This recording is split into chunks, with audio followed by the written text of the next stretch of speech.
কথা ছিল রক্তপ্লাবনের পর মুক্ত হবে শস্যক্ষেত। রাখালেরা পুনর্বার বাঁশিতে আঙুল রেখে রাখালিয়া বাজাবে বিশদ। কথা ছিল বৃক্ষের সমাজে কেউ কাঠের বিপণি খুলে বসবে না। চিত্রল তরুণ হরিণেরা সহসাই হয়ে উঠবে না রপ্তানিযোগ্য চামড়ার প্যাকেট। কথা ছিল শিশু হবে পৃথিবীর শ্রেষ্ঠতম সম্পদের নাম।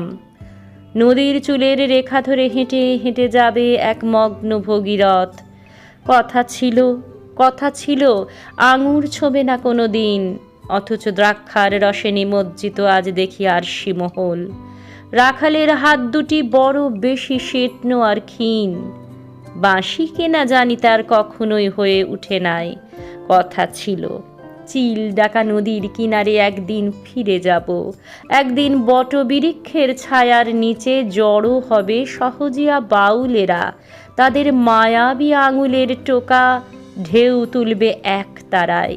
একদিন সুবিনয় এসে জড়িয়ে ধরে বলবে, উদ্ধার পেয়েছি। কথা ছিল ভাষার কসম খেয়ে আবার দাঁড়াবো ঘিরে।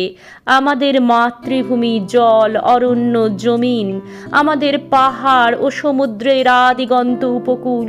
আজন্ম এ জলাভূমি খুঁজে পাবে প্রকৃত সীমানা তার।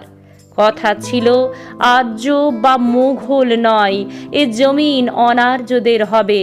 অথচ এখন আদিবাসী পিতাদের শৃঙ্খলিত জীবনের ধারাবাহিকতা কৃষকের রন্ধে রক্তে বুনে যায় বন্দিত্বের বীজ।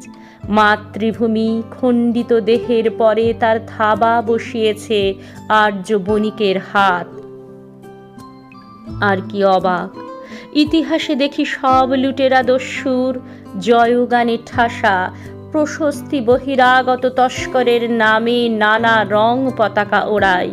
কথা ছিল আমাদের ধর্ম হবে ফসলের সুষম বন্টন, আমাদের তীর্থ হবে শস্যপূর্ণ ফসলের মাঠ।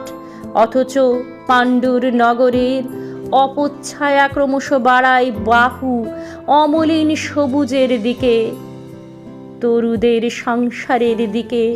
জলোচ্ছ্বাসে ভেসে যায় আমাদের ধর্ম আর তীর্থভূমি, আমাদের বেঁচে থাকা ক্লান্তিকর, আমাদের দৈনন্দিন দিন।